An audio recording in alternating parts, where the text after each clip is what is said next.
Lawmakers reaching a deal today to temporarily end the debt ceiling debate. That's because default would be financially catastrophic for the economy and millions of Americans. 10 governors meeting at the Texas-Mexico border on Wednesday. They called on the Biden administration to take action at the southern border.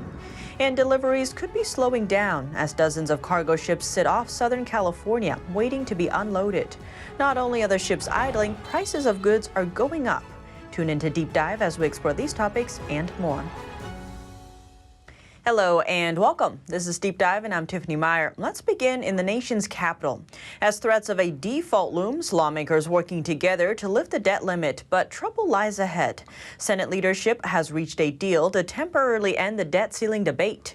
On Thursday, Senate Majority Leader Chuck Schumer announced the agreement would extend the debt ceiling, but only for a short time. We have reached agreement to extend the debt ceiling through early December, and it's our hope that we can get this done as soon as today. This follows Senate Democrats saying on Wednesday evening they will consider a proposal from Senate Minority Leader Mitch McConnell. In terms of a temporary lifting of the debt ceiling through close to the end of this year, we view that as a victory. The proposal, a short-term increase of the debt ceiling, Minority Leader Mitch McConnell said Republicans would allow an emergency debt limit extension. It would set a fixed amount for the debt ceiling for about 2 months. And not everyone is on board with the current proposal. Senator Chris Murphy said that sounds like a terrible idea. Just pushing this crisis off for a couple of months sounds like a disaster. The White House also pushing back on McConnell's temporary fix. If we're looking at the best options, why kick the can down the road a couple of more weeks? Why create an additional layer of uncertainty? Why not just get it done now? That's what we're continuing to press for, and that's our first choice. Senator Kevin Cramer told reporters late Wednesday the question now is how high to increase the debt ceiling. Under the extension the Republicans put forward, the debt extension is tied to a specific number rather than a specific date in December. Cramer telling reporters, "My understanding is they are a fair bit apart," adding that Democrats were pushing to increase the debt ceiling to a higher number that could buy them more time at the end of the year. He says Republicans offered up around $300 billion, but Democrats were pushing for a higher number. McConnell also floated the idea of Democrats passing a debt ceiling increase through reconciliation. That could happen without GOP support, but Democrats say the process is too slow. It seems both parties are worried voters won't look favorably on whoever raises the limit. The Treasury Secretary is warning if the limit isn't raised by mid-October, the U.S. could default on some of its obligations. The emerging agreement sets the stage for a sequel in December. Congress will again face pressing deadlines to fund the government and raise the debt limit before heading home for the holidays. And while lawmakers on Capitol Hill have been busy debating the debt limit issue, 10 governors met at the Texas-Mexico border over issues at the southern border. Governor Greg Abbott on what the Biden administration can do. The Biden administration must reinstate the Remain in Mexico protocols, which require asylum seekers to remain in Mexico while awaiting their court hearing. This is a proven deterrent to crossing illegally. Second, the Biden administration must finish securing the border, which includes, among other things, finishing the border wall. Third, the Biden administration must enforce Title 42 health restrictions at the border. Arizona Governor Doug Ducey added either he is unwilling to solve this crisis or he doesn't know how. So we are here to offer solutions. So what are their solutions? They want the Biden administration to fully reimplement the Remain in Mexico program, resume construction of the border wall, stop the release of illegal immigrants into the U.S. interior, dedicate additional judges and other resources to clear the growing backlog of asylum cases, and deploy more federal officers to the border.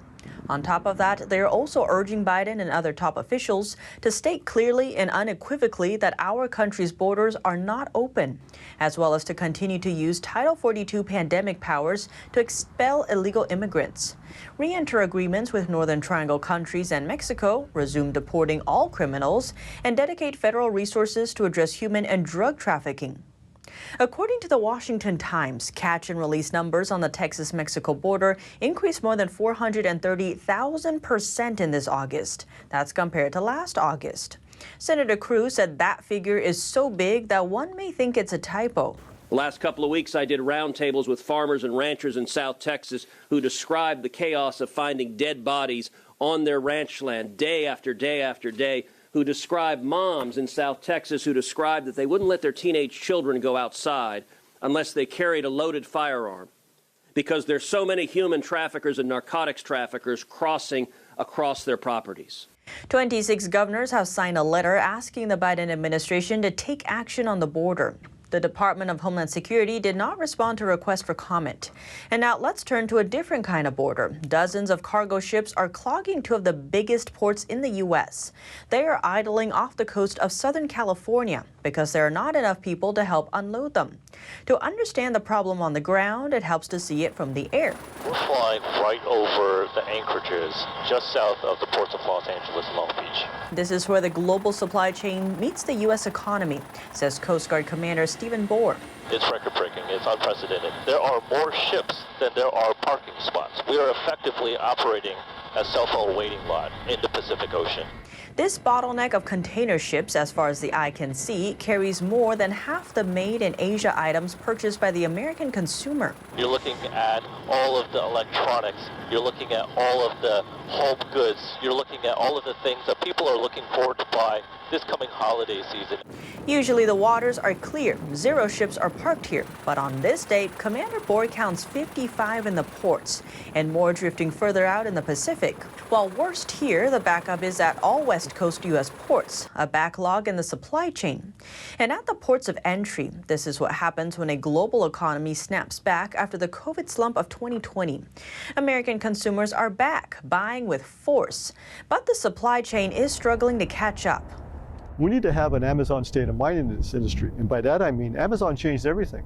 While shoppers click 24 hours a day, factories in Asia are still stopping due to the virus. Then in the U.S., national labor shortages and limited work hours. The Port of Long Beach is just now experimenting with round-the-clock operations. What this is a wake-up call for all of us in this industry to realize you can't operate with the model of yesterday. The goal, cut the wait time for truck drivers, the next link of the supply chain, moving containers out of the port. Every day, the 5-6 hours in the harbor. You have to wait like 6 hours. 6 hours? 6 or 8. I was in there for 9 hours. 9 hours Ruben Ponce lost that he could have been moving merchandise. It means I'm making less money. Yeah, because I can't do as many rounds. Delayed trucks means delays at warehouses, empty shelves with no date to fill them. Basic economics are at play. Scarcity drives up prices. And while it's unclear exactly how long this supply issue will last, experts say it will be a problem at least through the holidays. And now before we end, a rare find. Scientists are excited about discovering a well-preserved tardigrade fossil in a 16-million-year-old piece of amber. Known for their ability to survive extreme environments, microscopic tardigrades have lived on Earth for more than 500 million years. But these tiny animals, sometimes called water bears, don't leave many fossils behind. In fact, this is only the 3rd one ever discovered. It represents a new species of the creature, now extinct but related to the tardigrades crawling around today. Researchers say it's exciting to get a window into how the robust, bug-looking animals have evolved since they have managed to survive 5 mass extinction events on Earth. Tardigrades may also be Earth's first colonists. Some specimens could be living on the moon today after a spacecraft carrying them crashed there. But what do you think? Let me know below. Thanks for tuning in to Deep Dive. I'm Tiffany Meier, and see you soon.